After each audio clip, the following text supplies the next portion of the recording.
O globalismo vem tanto da China quanto dos Estados Unidos e também da Europa, ou seja, da elite, digamos, transnacional, desidentificada com os próprios países nos Estados Unidos e na Europa, e também na América Latina, que faz parte do Ocidente. As elites políticas latino-americanas, em grande parte no Brasil, isso é claríssimo, não identificadas com o próprio país, identificadas com os valores globalistas e com a China, né, com interesses econômicos muito fortes em relação a isso. Então, tudo isso é o globalismo. China, elites ocidentais, todo o politicamente correto, aí na questão do clima e em outras questões. E também, no caso da América Latina, o crime organizado, o Foro de São Paulo, isso faz parte do globalismo, tanto que as elites, as mesmas elites que proporcionam poder ao Foro de São Paulo da América Latina, também apoiam o transnacionalismo ocidental e a China.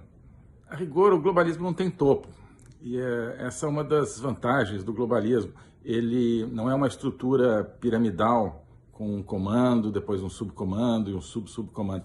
Ele é uma estrutura que a gente chama de heterárquica, com vários centros mais ou menos desconexos, mas ao mesmo tempo conectados.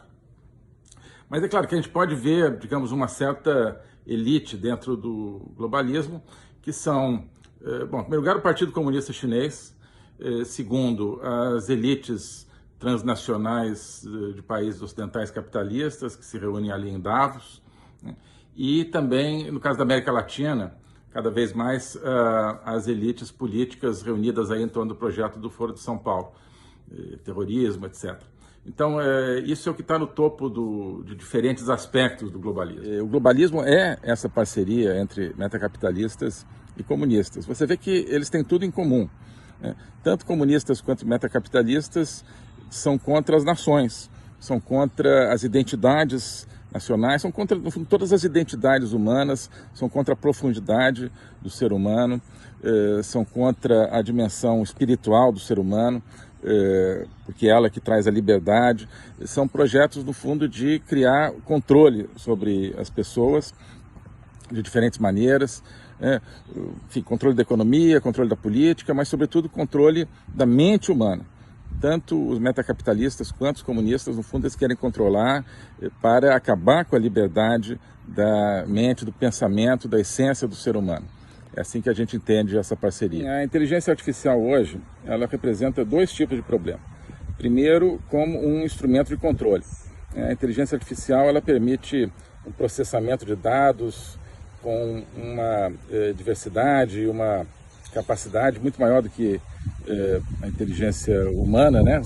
Pessoas ali analisando, digamos, conversas telefônicas captadas por um sistema de inteligência, fazem um determinado trabalho. Você coloca a inteligência artificial, esse trabalho se multiplica imensamente. Então ela serve muito como instrumento de controle social.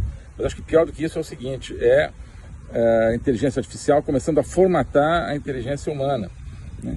Então, como tudo passa a ser intermediado pela inteligência artificial, as pessoas começam a só falar aquilo que pode ser entendido pela inteligência artificial e processado pela inteligência artificial. Então, ela vai formatando o próximo pensamento humano. Acho que isso é que é o principal problema.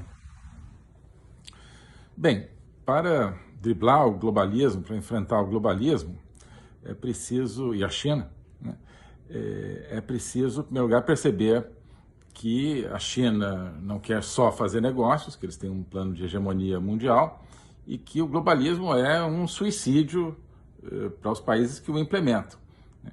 E que existe uma espécie de um conluio, algum tipo de organização conjunta, né, do globalismo ocidental com a China, alguma convergência do globalismo ocidental com a China. Quem que percebe tudo isso no mundo hoje? Nenhum país percebe plenamente, mas alguns estão percebendo. Eu vou falar de dois países, os Estados Unidos, que ainda tem um repositório de identidade nacional e capacidade de pensamento próprio, e a Alemanha, que está vendo, acho que as coisas de uma maneira mais realista do que os outros países europeus e pode também ser a fonte de uma percepção mais clara. A chance que nós temos contra o globalismo, a meu ver, é entendermos que o ser humano precisa ter, e tem naturalmente, um contato com a transcendência. Que o ser humano tem a capacidade de se comunicar com a transcendência, de viver uma vida que não é simplesmente material. Por quê? Porque é dessa transcendência, desse contato com o mundo transcendente, que vem o sentimento de liberdade, vem todos os sentimentos fundamentais para a vida humana, né? O amor, a coragem, a compaixão. Tudo isso vem da transcendência e não da materialidade. No jogo dos átomos não existe liberdade, não existe amor, não existe compaixão, isso tudo existe na transcendência. E porque justamente é isso então que o globalismo tenta matar, esse contato com a transcendência para o quê? Para exercer o poder absoluto sobre uma humanidade que não quer mais a liberdade.